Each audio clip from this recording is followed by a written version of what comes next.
What's good, YouTube? It's Alert Gaming coming at y'all with another NBA 2K20 news. So recently we got a lot of news, and without further interactions we can get straight to the news. If you're new, make sure to smash that subscribe button and turn on the notification so you don't miss a single video. I upload every single day, so you don't want to miss a single video. Also, don't forget to smash that like button if you enjoy the news and the content. Let's get this video to 15 likes, and for the subscribe, let's get to 60 subscribers. You guys been going crazy, so we're gonna keep going crazy for you. I'm gonna keep bringing the bangers for you because you guys are the reason why I do this. But without me continue talking, let's get straight to the news because there's a lot of news we gotta cover.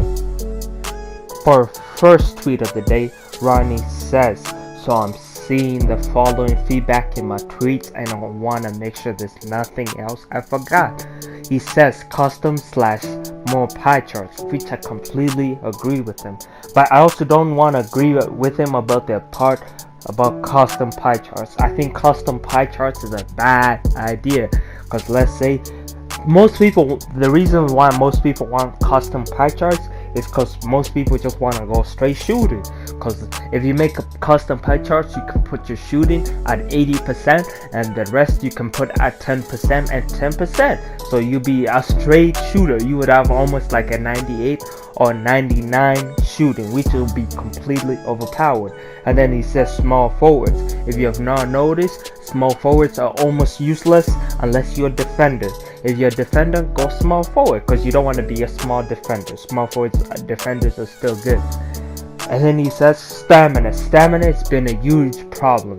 As you can see in this game, I'm a 99 overall, and you can see my Gatorade boost, and everyone else is going crazy, and I have a Gatorade boost symbol next to my name, which is kind of crazy because I'm playing at a 99 overall, and Curry is going crazy just like I am, so he should have the Gatorade symbol, which I completely agree with him. He says blow-bys. Blow-bys in this game are complete. In the demo, I don't want to say in this game because I hope they tone it down. If you make a pure slasher, you can just push your guy away. But I also want to make sure that don't take away the blow-bys. Blow-bys, I've said in previous videos, blow-bys are part of basketball, so you should not be able to take them away. He also continues to add on to the tweet, hop step dunks, which I completely agree. I made a two-way slasher and there was my hop step dunks would either get blanked because they're the default animations and they were really slow, or they would not work properly, which I completely agree with him. Those should be the screens. He goes on to add overpowered screens. If you get brick wall as a center, you're gonna see stupid animation. If there's a video going around on Twitter. If I can find it, I'll make sure I put it in the video below. But screens in this game are almost like in the screens in 2K15, which are ridiculous. If you get hit by the screen, you're gonna fall, which is kind of ridiculous as a big man. He also goes on to add on the shot meter size. The shot meter size, I agree with him because the shot meter size is small. I know I don't want it in my face, but like for me, I just want it a little bit big, not too much. I don't want it to be too much in my face because when the official game release, I'm gonna take the shot meter off because Mike Wayne said when you have the shot meter off, you're gonna get a bonus for your shooting. So I want to learn my shot off the bat. Zach Timberman 2K says, in the full version of the game, you can upgrade any of your skill attributes to the cap you set them regardless of what your overall rating is. If you want to be a one-dimensional 3-point specialist off the bat, then max it out first. That's your choice. #2K20.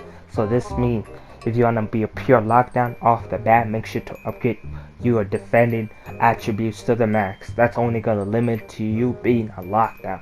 If you want to be a 3-point shooter off the bat and just shoot over people, make sure to max it out. But for me, I'm going to make sure I have a second attribute to fall back to, whether it's defending or driving. You always want to make sure you have a second attribute in case people start clamping you at your first position. Mike Wang says, If you want access to all of the jump shot animations, either be 6'7" or shorter, or be 6'10" and less than 220. Created jump shots are not locked from bigs, just certain bases. So this means as a big man or stretch 4, you want to make sure you limit your character to being 6'10" and his weight being 220.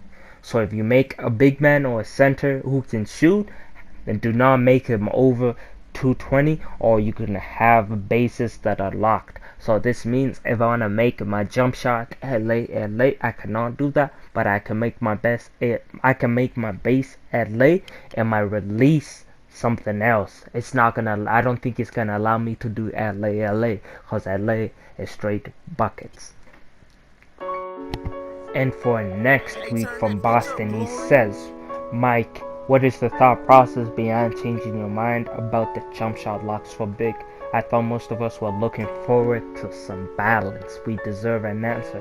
If you do not know what he's talking about the jump shot locks for bigs, it's from the previous tweet where Mike said if you're over 6'10" and over 200 pounds, that means you can certain releases are gonna be locked for you as a big man. And Mike Wayne also follows up with that by saying it was not a choice, technical issues out of my control. And he also follows up by saying I have a couple of other ideas to help keep stretch bigs in check. So as you can hear, it sounds as if stretch bigs are gonna probably get nerfed before the final version of the game is fully released.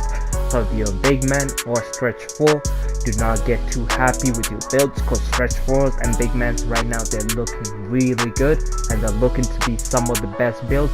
So right now, make sure to experiment with the builds and try to find other different builds. So make sure to have 1 or 2 to 3 builds that you can fallout build. So if this build does not work, you want to have another build that you'll also enjoy. As you can see right now, I made another build that I'm just testing out in the game. And some major news coming from 2K20 News. He retweets Mike tweet by saying, once you hit 95 overall, you will never drop below it, but your rating will fluctuate between 95 to 99 based on how you play / win rate / stats. So this means once you get to 95 and to 99, you can drop. So let's say I'm at 96 overall and I'm losing games, it's gonna drop me to a 95, but it's never gonna drop below a 95. So once you get to a 95, you want to make sure you don't be playing and losing games. So you want to be playing with good teammates that you know, so you don't play with randoms, because your overall is gonna drop. So you want to make sure you get teammates and a jump shot that you know, because it's gonna be very critical. Because I'm guessing by the way it's said, the win rate and stats is probably gonna be in the park. So I'm not sure if it's gonna be based for my career, because that would be way too easy. If I lose one game for my park, if I can go to my career and make it up, that would be way too easy. So I'm guessing it's just gonna be my park, but that's just my word for now. It's not officially confirmed, but you want to take this with hard consideration of who your teammates are gonna be. Man, shout out to 2K20 News, but he says Ronnie just said on his stream with Cash Nasty, in addition to switching up badges, you can completely respec your whole build, even change his position in the full game, so you do not waste VC on creating another build. I'm kinda curious about this. So if I'm a point guard, I can completely switch my position.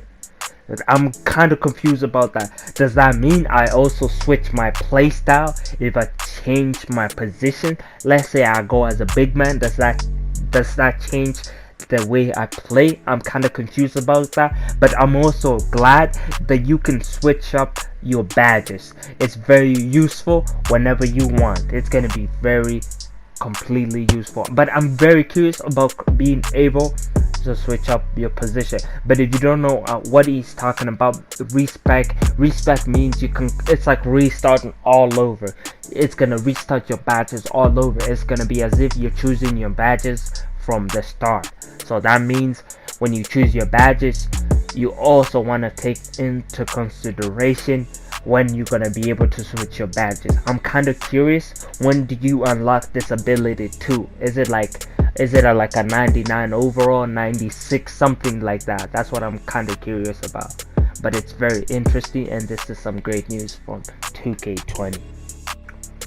And for our last tweet of the day, it comes from 2K20 Leaks and News. He says Ronnie also confirmed that there will be more pie charts than what we have seen on the 2K20 demo today. That means do not get comfortable with any of the pie charts you've chosen, because they're going to be adding more, which I like, because I do not like the custom pie charts idea. But I hope you enjoyed the video. If you did, make sure to smash that like button. If you're new, don't forget to subscribe and turn on the notification, and don't forget to click on the flow videos.